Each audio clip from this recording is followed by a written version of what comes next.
Olá, tudo bem, estudantes? Eu sou a professora Juliana, da Secretaria Municipal de Governador Valadares. Está começando mais uma aula de língua portuguesa. Vamos lá, então? Acompanhe junto comigo. Hoje nós temos o gênero textual conto, características dos contos. E o conto? O que seria um conto? Nós fazemos isso naturalmente. Sim, você conta histórias, não conta? Você conta o seu dia a dia, você faz isso sem perceber. É claro que aqui teremos um estudo bem minucioso sobre esse conteúdo. Então, o conto, ele é um gênero narrativo. Sim, ele conta uma história, fatos, tem toda uma sequência. E aí, dentro desse gênero narrativo, nós podemos destacar a tipologia. Sim, existem elementos que são básicos e importantes. Temos um personagem, temos um enredo, um narrador, o tempo e o espaço. E aqui nós vamos destacar alguns grandes autores. Temos Álvares de Azevedo, Machado de Assis, Mário de Andrade e outros. Vamos observar então. A estrutura fica da seguinte maneira.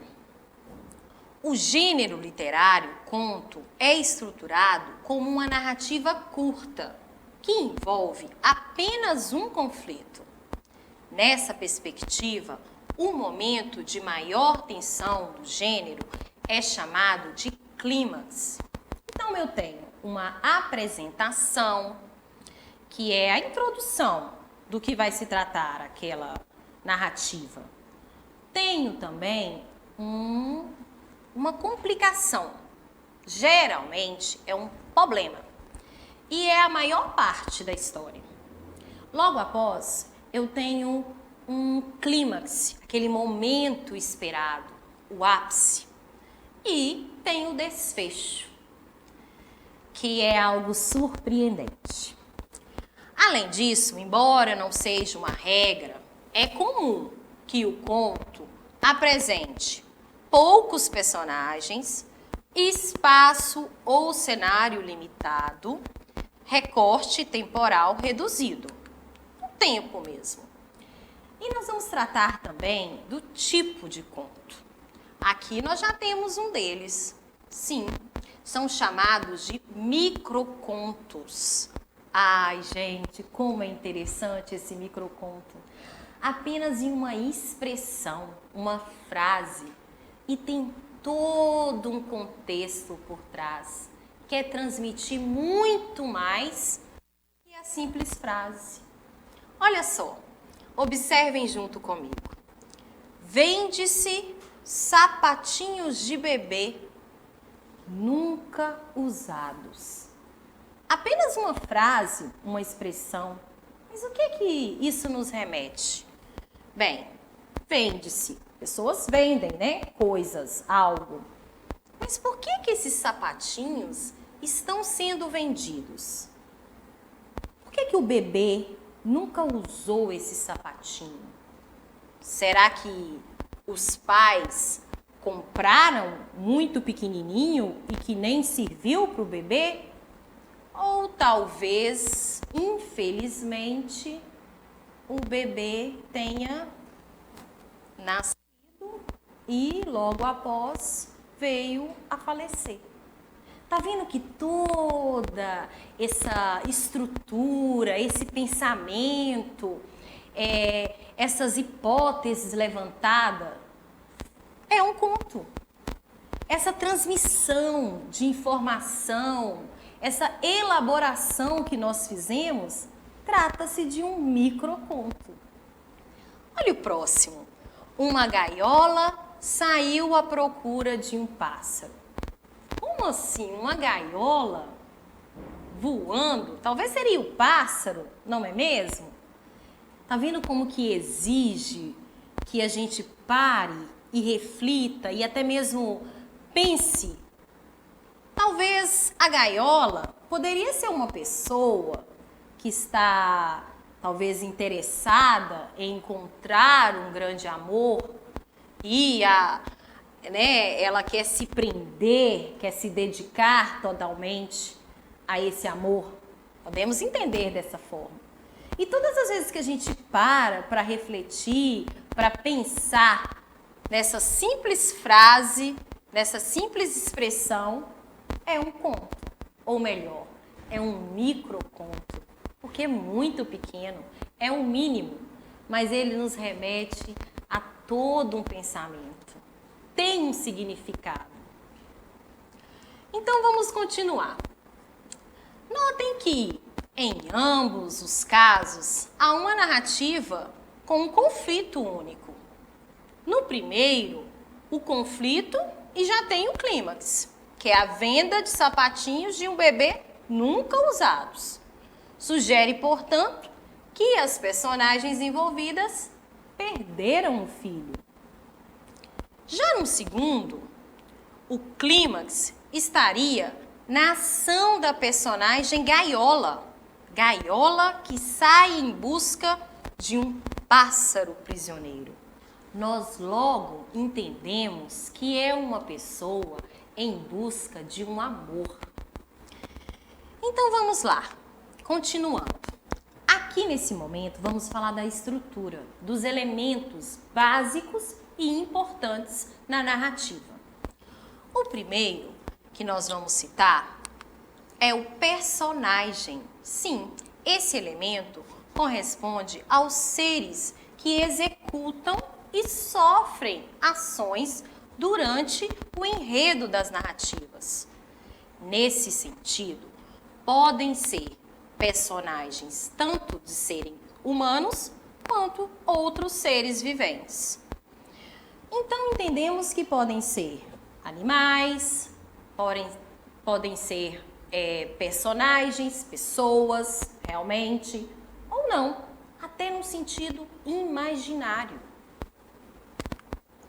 Já o narrador também é um outro elemento muito importante, é aquele que conta a história ao leitor. Possui tipos, conforme se explica a seguir. Narrador em primeira pessoa, também conhecido como narrador personagem. É aquele que participa do enredo que narra, é aquele que conta a história. E é interessante que nós podemos observar que os verbos utilizados serão flexionados na primeira pessoa do discurso. Eu sento, eu ando. Esses verbos sento, ando estão conjugados na primeira pessoa. Já o narrador observador, ele não participa da história. É alguém externo a ela, desconhecido das personagens, irrelevante ao conflito. E aqui, os verbos serão flexionados na terceira pessoa do discurso. É importante dizer, esse narrador conta apenas o que vê. Ele desconhece o futuro ou os pensamentos dos personagens. Narrador onisciente. Esse narrador é aquele que tudo sabe. Também não participa da história. No entanto, diferentemente do observador, é um tipo que conhece o passado, o futuro e até mesmo os pensamentos das personagens. E agora, o outro elemento é o tempo. Esse elemento, em uma narrativa, pode ser entendido de duas formas. De um lado, fala-se de tempo como a época, o contexto em que a história ocorre. Por exemplo, no conto Negrinha, de Monteiro Lobato, o enredo acontece depois da libertação dos escravos. em 13 de maio de 1888. Observe o trecho a seguir do conto Negrinha, de Monteiro Lobato. É importante, antes de iniciarmos a leitura do trecho, ressaltar que Monteiro Lobato é um autor que ele se preocupa com o social. Ele também é o autor do Sítio Pica-Pau Amarelo. Geralmente as suas obras têm essa função mesmo mais infantil. Só que nessa obra aqui, ele levanta um aspecto muito importante sobre o social. Vamos observar. A excelente Dona Inácia era mestra na arte de judiar de crianças. Vinha da escravidão. Fora senhora de escravos e daquelas ferozes, amigas de ouvir, cantar o bolo e estalar o bacalhau. Bem, a gente precisa avaliar esse contexto um pouco. Aqui nessa obra, podemos entender que o autor, ele tem um engajamento social. Ele se preocupa em retratar todos aqueles maltratos que a dona Inácia, a fazendeira poderosa, ainda continuava com aqueles hábitos de escravidão. Apesar da lei já existir, Dona Inácia ainda fazia conforme ela tinha o hábito. Observem, vinha da escravidão, então ela tinha muitos escravos, não é mesmo? E ela daquelas ferozes, ela era brava demais. E quando a gente encontra a palavra bolo, estalar o bacalhau, nós entendemos que esses termos, eles foram utilizados, mas eles se remetem às palavras de açoite, de bater, de maltratos mesmo. E aqui a gente percebe que há essa denúncia. Olha o que ele diz, ó. Nunca se afizera ao regime novo. Ou seja, ela não se adequou. Ela continuava ainda com aqueles comportamentos inadequados. Essa indecência de negro igual a branco, esse já é um pensamento da Dona Inácia. A qualquer coisinha, a polícia, isso, né? Ela achava que para qualquer coisa, então, chamava-se a polícia. Olha o que ela chama de qualquer coisinha. Uma mucama assada ao forno. Nossa, que horror, não é mesmo? Porque se engraçou dela o Senhor. Notem, estudantes, que tem toda uma linguagem diferente nessa escrita, não é mesmo? Ó, uma novena de relho. Eu entendo que é 9 dias apanhando muito. Porque disse, como é ruim assim há. Tá vendo que existem alguns termos que nós precisamos entender o significado, mas remetindo àquele contexto de abolição, de escravidão, de todo esse cenário que a gente consegue compreender. O 13 de maio. Tem uma data específica, um tempo determinado. Tirou-lhe das mãos o azorrangue. Eu entendo que seria o quê? Uma espécie de correntes. Mas não lhe tirou da alma a gana, ou seja, aquela raiva. Conservava a negrinha em casa, como um remédio para os freneses. Ou seja, para se satisfazer, não é mesmo? Negrinha era uma menina que vivia na fazenda, ela era órfã. E essa negrinha, ela recebia muitos maus tratos da Dona Inácia. Ela era uma menina que vivia como se fosse um bicho, sempre pelo canto, quase não recebia nem alimentação. E aí o autor, ele nos comove com a descrição dessa personagem. E além dessa perspectiva que vai nos envolvendo, há também nesse elemento a ideia de tempo, porque ele consegue justamente traçar esse paralelo. A gente consegue perceber que tem um tempo determinado, mas também considerando esse contexto.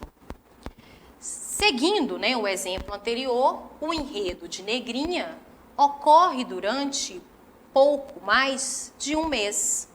Por que a gente consegue perceber isso? Porque na escrita, no enredo, ele traça esse tempo. Ele diz o seguinte, então: aquele dezembro de férias. Aqui ele procura descrever que era um momento de férias e que a Negrinha estava lá brincando e que chegaram na fazenda duas sobrinhas da dona Inácia. Luminosa, rajada do céu, trevas adentro do seu doloroso inferno. E aí essas meninas, elas foram passar as férias e a Negrinha teve esse contato de ver duas moças, duas meninas lindas e que também tinham com elas algumas bonecas. E a Negrinha se encanta em ver essa boneca. Só que, ao mesmo tempo que Negrinha se encanta, ela sofre aí na leitura aquele momento de ápice.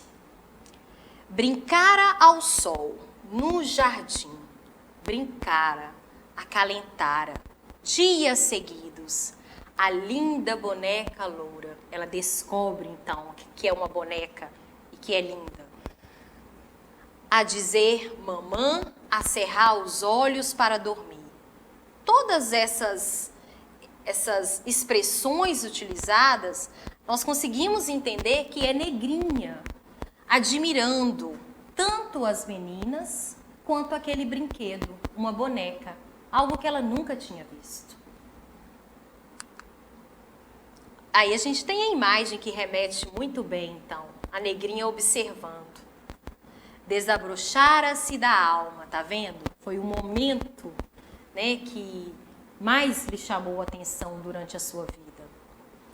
Só que, infelizmente, morreu na esteirinha rota. Um pedaço de colchãozinho velho no cantinho e todo rasgado, porque a palavra rota nos remete a esse sentido. Abandonada de todos, como um gato sem dono. Lembra que eu falei que ela vivia na fazenda como se fosse um bicho? Então ele trouxe justamente essa comparação. Um gato sem dono. Jamais, entretanto, ninguém morreu com maior beleza. Ou seja, foi uma morte singela, simples. Mas antes de morrer, teve um delírio. Rodeou-se de bonecas. Aquilo que ela mais admirou durante a sua vida, que foram as bonecas, antes de morrer, ela teve esse delírio, esse sonho. Todas louras, de olhos azuis e de anjos e bonecas.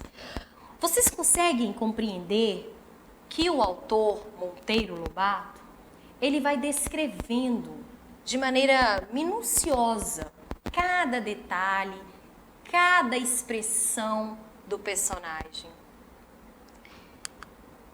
E aí também a gente consegue entender o espaço. O espaço de um conto, em linhas gerais, é o cenário no qual as personagens executam e sofrem as ações. Então, se a gente for remeter na história que nós acabamos, né, de analisar, o Negrinha, a gente consegue entender que o espaço, o cenário se passa onde? Naquela fazenda, não é mesmo? Isso aí. Agora, vamos tentar entender o cenário de uma outra obra, de Clarice Lispector, obra Laços de Família. Relembre o cenário de O Amor, da obra Laços de Família. A cozinha era, enfim, espaçosa. De cara, eu já consigo identificar esse espaço, não é mesmo? A cozinha. O fogão enguiçado dava estouros. O calor era forte no apartamento, que estavam aos poucos pagando. Perceberam como está de maneira clara o espaço? Agora vamos falar sobre o enredo. O enredo é essa sequência dos fatos e ele é definido como a sequência das ações que compõem a história. É o enredo que traz o movimento durante esse gênero narrativo. O conflito. O conflito ele pode ser definido como a situação, problema vivenciada pelos personagens. Sim, o conflito é aquele momento que há uma discussão, como que vai ser resolvida. No caso do conto, pode ser um gênero curto. O conflito costuma ser único. Observem a imagem. Sim, a história de 3 porquinhos é um conto. E temos outros tipos de contos, muitos deles. Branca de Neve, não é mesmo? Temos Cinderela. Devido toda essa diversidade de formas com quais um conto pode ser construído, é comum também encontrarmos tipos. Isso mesmo. Vamos aqui enumerar alguns deles. Temos o conto fantástico. Pode ser definido como aquele em que o enredo apresenta situações inexplicáveis. Sim, trata-se do imaginário. Nesse tipo de narrativa, o acontecimento é sobrenatural. Então, eles não são reais. Por exemplo, nós temos o cavalo imaginário. E esse conto, ele está presente na aula da plataforma da SMED-GV. Então, vamos lá. Esse conto é muito interessante, pessoal. Seria interessante que vocês realmente fizessem a leitura. Vou apenas introduzir o que é que se passa nessa história. O cavalo imaginário. São 2 meninos. Um se chama Francisco e o outro Rodrigo. Francisco era um menino bondoso, amável e que teve a oportunidade de estudar em uma escola de filhos de fazendeiros. Só que Francisco não era filho de fazendeiro. Ele era um menino humilde, simples. Seu pai era sapateiro. Mas, como Francisco era um menino doce, amável, ele se relacionava muito bem com os colegas. A maioria dos colegas tinham cavalos. E nos dias que eles não iriam para escolas, eles ficavam a andar de cavalo. Mas também apareceu na história, de repente, o Rodrigo. Sim, que já era o contrário do menino Francisco. Era um menino amargo, que gostava de fazer maldades. E um belo dia, vendo ali que Francisco brincava, imaginando que tinha um cavalo, ele fez uma proposta. Isso mesmo, ele quis fazer uma disputa com o menino Francisco. Só que era uma disputa muito injusta, porque ele fez a proposta de que o menino Francisco poderia correr juntamente com ele. Só que Rodrigo estava no cavalo e Francisco a pé, porque Francisco não tinha um cavalo. Ele apenas fazia de conta. E aí é claro que o Francisco ele perdeu. E nessa proposta a condição era essa: quem perdesse, perderia também o cavalo. E aí o Rodrigo, de uma maneira bem maldosa, ele fez de conta que o cavalo tinha se libertado do Francisco. É uma história triste, mas que cabe algumas reflexões para o nosso dia a dia. E aí o Francisco ele foi embora para uma outra cidade. Mas aqui nós temos então essa análise em forma de questão. Então vamos entender que fato destabilizou os acontecimentos, né? O que deu início aí, então a esse conto? Foi a implicância de Rodrigo com o Francisco e que resulta nessa aposta injusta. E já na questão 2 a gente fala do clímax, daquele momento esperado, né? Qual que foi o resultado, então? O momento em que o Francisco aceita a participar da aposta, da corrida, com o seu cavalo imaginário. E o desfecho? O desfecho do conto relata as consequências da corrida. O que aconteceu com o Francisco? E que foi algo que eu citei, né? Um pouco triste, porque o Francisco ele perdeu. E após a corrida, ele até deixou de frequentar o clube. Era o lugar onde eles costumavam brincar, né? Cada um com o seu cavalo. Mas o Francisco ele foi embora da cidade. Ele foi morar com os avós.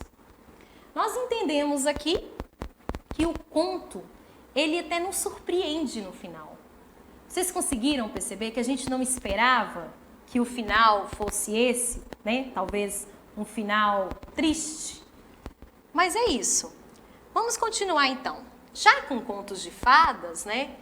Nós vemos que os contos de fadas, os velhos conhecidos da infância, são gêneros medievais que ainda fazem muito sucesso. E a diferença é um pouco essa, alunos. Entendam que já no Contos Fantásticos, o final talvez não é um final tão feliz. Mas no Contos de Fadas, sim, sempre há um final feliz. É comum que esse tipo de conto apresente um fundo moral, claro, e por isso de caráter didático, ou seja, de ensinamentos mesmo. E agora é com vocês. Nós temos aqui a teoria e a parte prática. Vocês precisam acessar a plataforma SMED GV. E para acessar a nossa plataforma SMED, basta apontar a câmera do seu celular na imagem que aparece no canto da tela. Eu espero que vocês tenham gostado dessa aula e entendido. Fiquem com Deus. Um grande abraço e até a próxima!